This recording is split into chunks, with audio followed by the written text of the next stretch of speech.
नमस्कार दोस्तों, मैं डॉक्टर विविध प्रताप सिंह हूं। मैं senior intervention cardiologist Fortis Escorts hospital नई दिल्ली से हूं।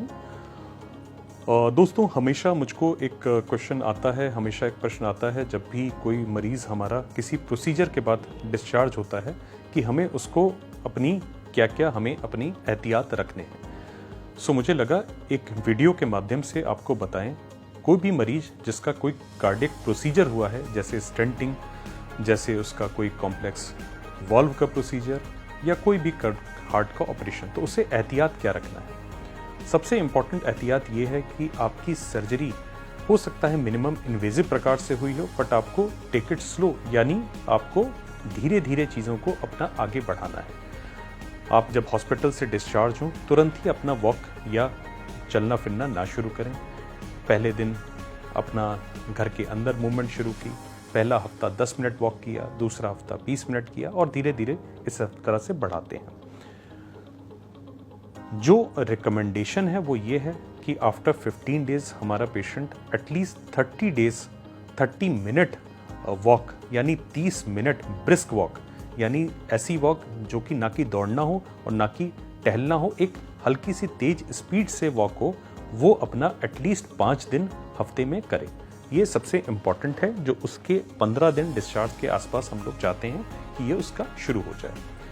सेकंड क्वेश्चन हमारे पास आता है डाइटरी हैबिट्स का, कि हमारी डाइटरी हैबिट्स कैसी रहें। इंपॉर्टेंट चीज़ ये है कि हम अपनी डाइटरी हैबिट में बहुत फ्राइड फूड अवॉइड करें, बाहर का खाना अवॉइड करें, ऑयल का रिस्ट्रिक्शन रखें। ऑयल 500 ml पर पर्सन पर मंथ अपना यूज़ होता है, तो अगर 4 लोगों की फैमिली है तो 2 लीटर से ऑयल ज़्यादा ना यूज़ करें। बहुत आता है क्वेश्चन, कौन सा ऑयल? ऑयल बदलते रहें, कभी मस्टर्ड, कभी कैनोला, कभी ऑलिव, बदलते रहें, but quantity of the oil is important.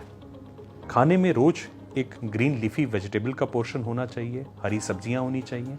खाने में रोज एक फ्रूट के पोर्शन होने चाहिए, जो कि बहुत इंपॉर्टेंट है किसी भी हार्ट के मरीज के लिए।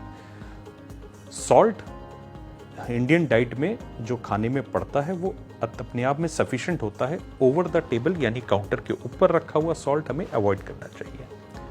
तो पहली चीज हो गई हमारा लाइफस्टाइल मॉडिफिकेशन, वॉक। सेकंड चीज हो गई हमारी डाइटरी हैबिट्स। थर्ड, हमें अपना ध्यान केंद्रित करना चाहिए डिस्चार्ज के बाद अपने वेट के ऊपर। हमें अपना BMI बॉडी मास इंडेक्स 25 के अंदर लाना चाहिए। अगर हम ओवरवेट हैं तो हमें वेट को कम करने के लिए एहतियात अपना रखना चाहिए। बहुत इंपॉर्टेंट है, आजकल की भागती दौड़ती जिंदगी में स्ट्रेस को हमें दूर रखना चाहिए।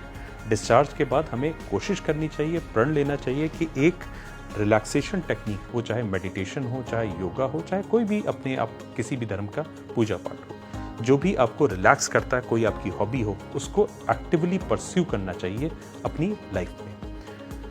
बहुत इंपॉर्टेंट आती है, पेशेंट्स हमारे पास आते हैं स्मोकिंग के साथ में।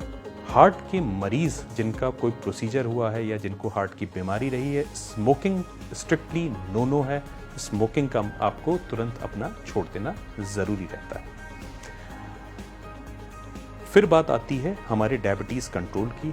हम लोग डिस्चार्ज के वक्त आपकी डायबिटीज़ की दवाओं को एडजस्ट करते हैं, बट जो गोल हमारा रहता है नेक्स्ट 3 महीने में, जो आपका ग्लाइकोसिलेटेड हीमोग्लोबिन A1C होता है, HbA1c, वो 7 से कम, लेस देन 7। उसके लिए हम लोग प्रयत्न करते हैं, हमारे डायबिटोलॉजिस्ट उसके लिए आपको परामर्श देते हैं। Blood pressure, heart BP less than 130/80 हमारा टारगेट रहता है, जो कि हम एक कार्डियक पेशेंट में रखते हैं, बट ये इंडिविजुअल पेशेंट्स के डिफरेंट अपने पर्सपेक्टिव्स पे इंडिविजुअल पेशेंट को एक क्लिनिशियन ही आपका ऑप्टिमाइज करता है। कोलेस्ट्रॉल, LDL कोलेस्ट्रॉल्स को हम लोग 70 के नीचे रखते हैं, और यही जो चीज़ें होती हैं जो हम रेगुलर अपने रूटीन फॉलोअप्स में पेशेंट को देखते हैं। सो डिस्चार्ज होने के बाद इंपॉर्टेंट फिर से बातें जो हैं, डाइटरी हैबिट्स, डेली वॉक धीरे धीरे बढ़ाना है, वेट लॉस, आपके टारगेट्स LDL के less than 70, A1C less than 7, blood pressure adequately control, ये हमें एक अपना टारगेट करते रहना चाहिए। धन्यवाद दोस्तों। इसके अलावा भी कोई आपके प्रश्न हो, मैं उसके लिए हाजिर हूँ। धन्यवाद।